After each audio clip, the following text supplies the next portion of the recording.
Olá! Neste vídeo, vamos conversar um pouco sobre como a música e seu ensino têm acontecido nas escolas de educação básica, sobretudo na educação infantil e nos anos iniciais do ensino fundamental. Vamos apontar as limitações desses fazeres e, com base em alguns autores que chamaremos ao debate, apresentaremos uma proposta diferente. Comecemos refletindo sobre o valor que se dá à música nessas etapas da educação básica. Pensemos, ninguém nega a importância da música na educação infantil e nos anos iniciais do ensino fundamental. Entretanto, mesmo com as recomendações dos documentos oficiais, antes os RCNEI e os PCNART e agora a BNCC, a música não está presente em todas as escolas de maneira efetiva e tampouco, na maioria das escolas, o ensino de música está a cargo de professores e especialistas. E quais práticas comumente observamos nas escolas? Claro que há exceções, mas geralmente quando se pensa o lugar da música na escola, temos organizar festas e ensaiar as crianças para cantar e dançar em eventos e datas comemorativas, como Dia das Mães, Festa Junina, Dia dos Pais, Festa de Final de Ano, etc. Para aprender cores, formas geométricas, como auxiliar na alfabetização, por exemplo, aprender as letras do alfabeto, na memorização de conceitos matemáticos, na aquisição de condutas e hábitos disciplinados, como escovar os dentes, manter-se na fila, aprender a respeitar o semáforo, etc. E, no outro extremo, ensina-se a crianças muito pequenas técnicas de execução instrumental e decodificação do sistema de escrita musical, o que nesse caso estaremos falando da atuação de professores licenciados em música. Pergunto sobre essas práticas. Seriam essas funções, seria esse o lugar da música na vida das pessoas e, sobretudo, no desenvolvimento da criança? Parece ser importante pensar sobre uma questão. A música atende a quais necessidades humanas? Seria apenas a necessidade de entretenimento ou teria alguma importância a mais? Para que serviria aprender a tocar um instrumento musical?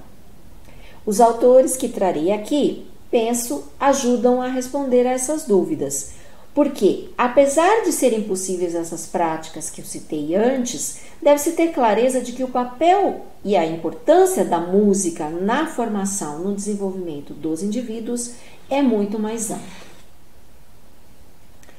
Eu vou chamar ao debate dois autores, um brasileiro do campo da filosofia da educação e outro russo do campo da psicologia, respectivamente Dermeval Saviani e Lev Semyonovich-Vygotsky. Vamos lá. Dermeval Saviani, em uma exposição no 9º encontro anual da Associação Brasileira de Educação Musical, no ano 2000, afirmou que a música deveria fazer parte do currículo escolar, entendido por ele como o conjunto das atividades nucleares desenvolvidas pela escola.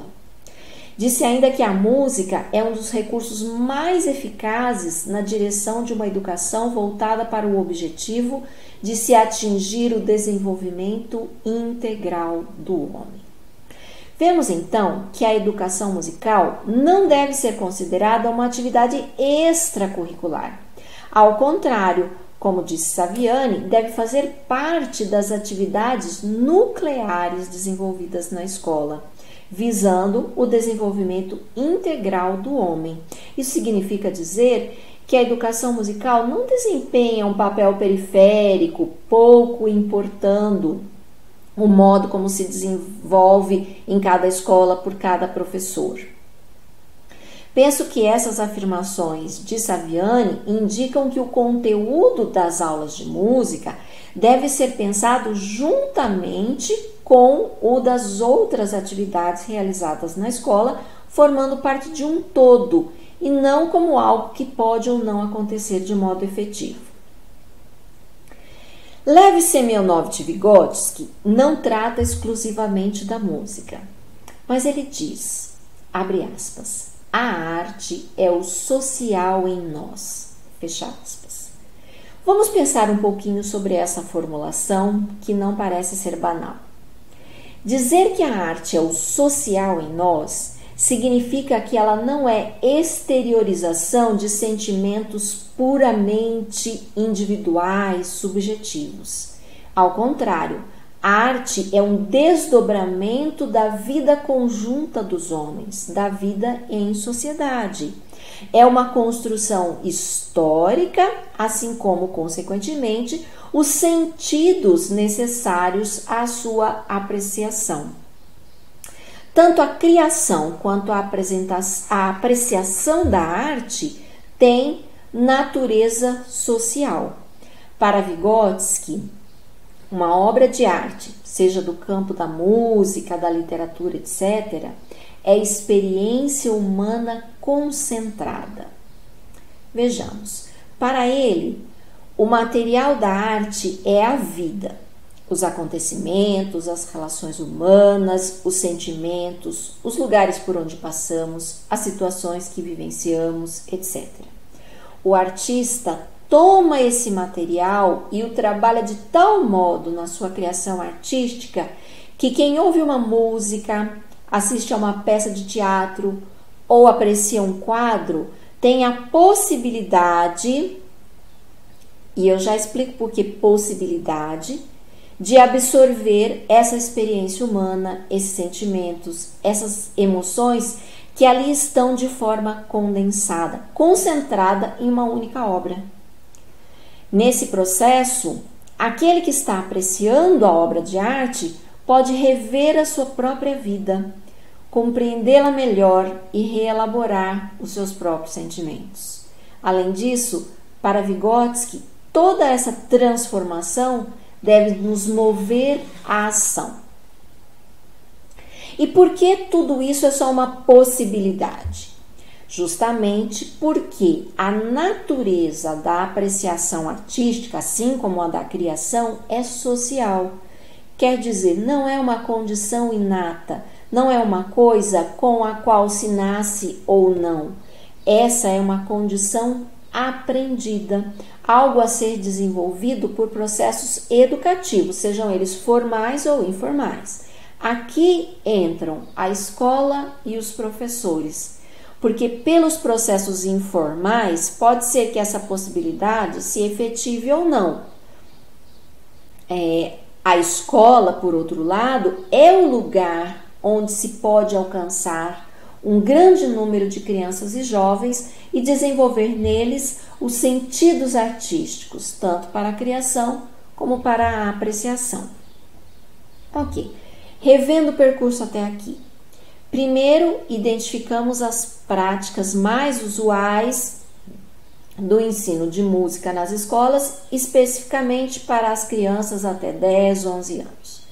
Em seguida, apontamos as limitações dessas práticas, trazendo ao debate autores que ajudam a compreender a importância da música na formação dos indivíduos e avançar rumo a fazeres mais efetivos. Falta ainda falar um pouco sobre a especificidade do desenvolvimento da criança e como trabalhar com a música nessa faixa etária em questão. De acordo com a psicologia histórico-cultural, referencial que assumimos, as condições gerais para o desenvolvimento psíquico da criança são, primeiro, as propriedades naturais do organismo, estrutura e funcionamento do cérebro, e segundo, a vida em sociedades humanas.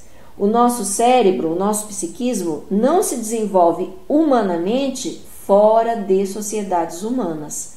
As nossas aptidões e qualidades psíquicas são uma herança não genética, não biológica, mas são uma herança social. E o que são essas aptidões e qualidades psíquicas? A linguagem, o pensamento, a memória voluntária, as emoções, os modos como criamos e apreciamos a arte, entra aqui a música, Então, de acordo com Valéria Morrina, uma seguidora de Vygotsky, abre aspas, cada geração humana plasma suas experiências, seus conhecimentos, suas aptidões e suas qualidades psíquicas no produto de seu trabalho. Esse produto pode ser material, os objetos que nos rodeiam, casas, máquinas, ou espiritual, a linguagem, as ciências e as artes. Cada nova geração recebe tudo o que foi elaborado pela anterior, ao vir ao mundo, se impregna do realizado até então pela humanidade. Fecha aspas. Mas isso não está garantido. Precisa realizar-se em processos de educação e ensino. Sobretudo nos primeiros anos da vida escolar da criança, esses processos acontecem por meio de brincadeiras, desenhos, jogos, depois o aprendizado da leitura e da escrita, etc.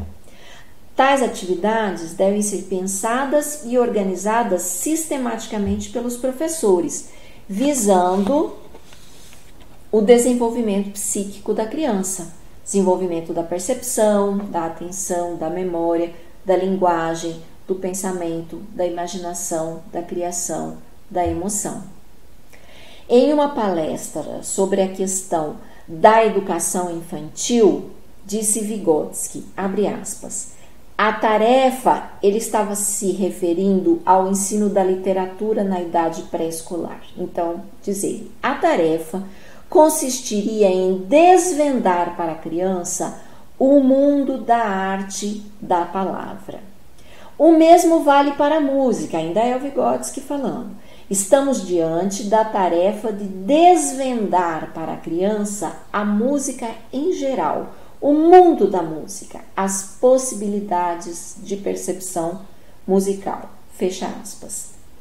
Considerando as dificuldades que o ensino de música tem tido para se efetivar em todos os níveis da educação em nosso país, podemos pensar dessa forma também para os anos iniciais do ensino fundamental. Lembrando, como disse Vygotsky, estamos diante da tarefa de desvendar para a criança a música em geral, o mundo da música, as possibilidades de percepção musical.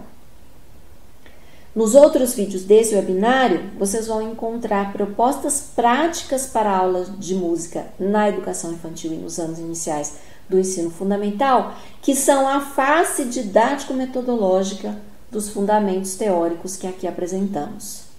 Obrigada.